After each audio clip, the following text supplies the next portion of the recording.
Good morning. Toujours les 4 francs en l'air. Aujourd'hui, c'est les bras de crémaillère que je change. Mais je vais vous expliquer comment est-ce que l'on fait. Bien évidemment, il faut d'abord enlever les pneus. Hein, c'est beaucoup plus simple. Une fois que vous avez fait ça, une fois le pneu enlevé, vous allez voir vos bras de direction qui sont ici. Ça, c'est le bras de crémaillère. La crémaillère, la voici, c'est cette pièce-là. Moi, c'est une crémaillère électrique. Je ne conseille pas, mais c'est celle qui est d'origine sur la mienne. Donc nous, c'est ça qu'on va chercher à changer des deux côtés. Alors c'est simple. Juste au-dessus, vous avez donc un boulon de 20. Il faudra une clé de 22 pour pouvoir le dévisser. Et juste au-dessus, là, vous avez une empreinte Torx en 30. Donc moi, c'est du T30 que j'ai dû prendre. Est-ce qu'il va faire le zoom? I don't know. Voilà. Donc c'est du T30. Ce que vous faites, c'est qu'en fait, vous prenez le T30, vous le mettez au-dessus, et à l'aide de votre clé, en fait, vous allez dévisser. Et vous maintenez juste le T30 et vous dévissez avec la clé. Une fois que le boulon est enlevé, vous allez jouer, en fait, vous allez tourner pour pouvoir... Donc vous allez jouer vraiment avec vos disques pour pouvoir essayer de l'enlever. Donc vous allez bouger le moyeu complet et essayer de l'enlever petit à petit. Parce qu'à mon avis, comme ça, vous n'allez pas forcément y arriver.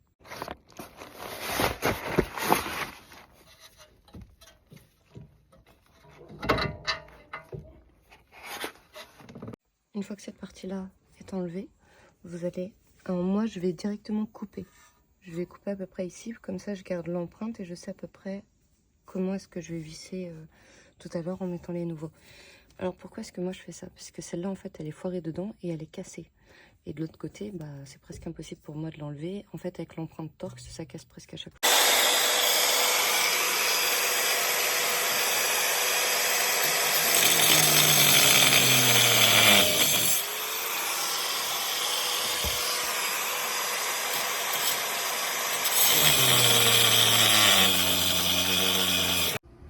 On a coupé la biellette, il nous reste le bras à enlever.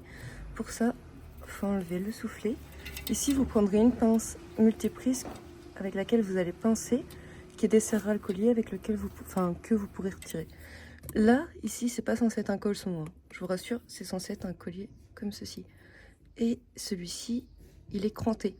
Donc en fait, quand il est fermé, voilà, il est mis sur l'écran. Vous avez juste à le décranter avec un tournevis plat et voilà.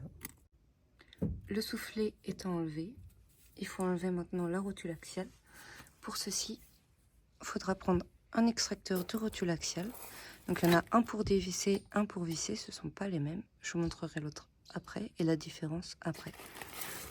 Quand vous êtes à ce stade-là, en fait, vous allez le mettre dedans. Hop, vous l'enfoncez et vous tournez. Et en fait, là, vous êtes à une butée. Et cette butée-là, vous allez pouvoir y mettre votre rallonger, votre cliquet et pouvoir dévisser la rotule axiale.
on se retrouve avec les anciennes et les nouvelles.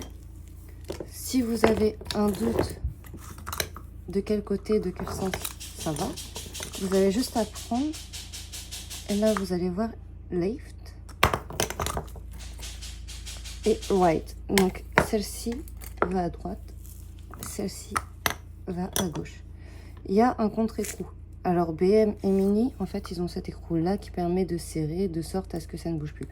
Normalement, c'est juste des contre-écrous sur les autres marques. Maintenant, nous, on va servir surtout du contre-écrou, du coup, pour savoir à peu près à quelle distance je vais le visser. Mais ça va permettre aussi une sécurité en plus. Voilà.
Est-ce que tu veux bien?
Ça peut aller pour ça.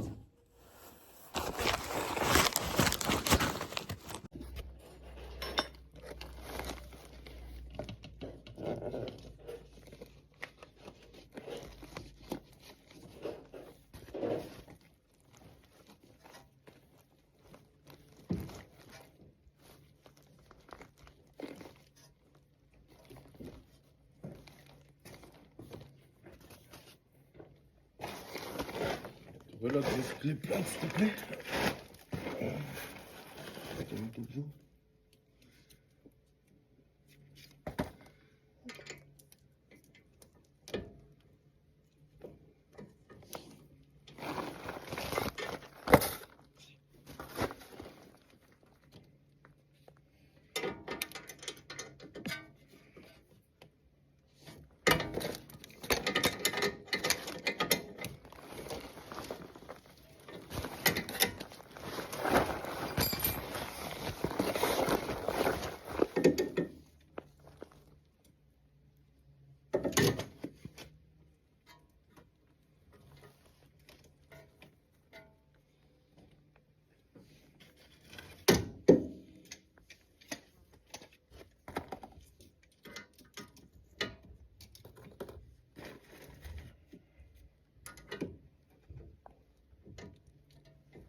petit chat.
Les bras sont remis.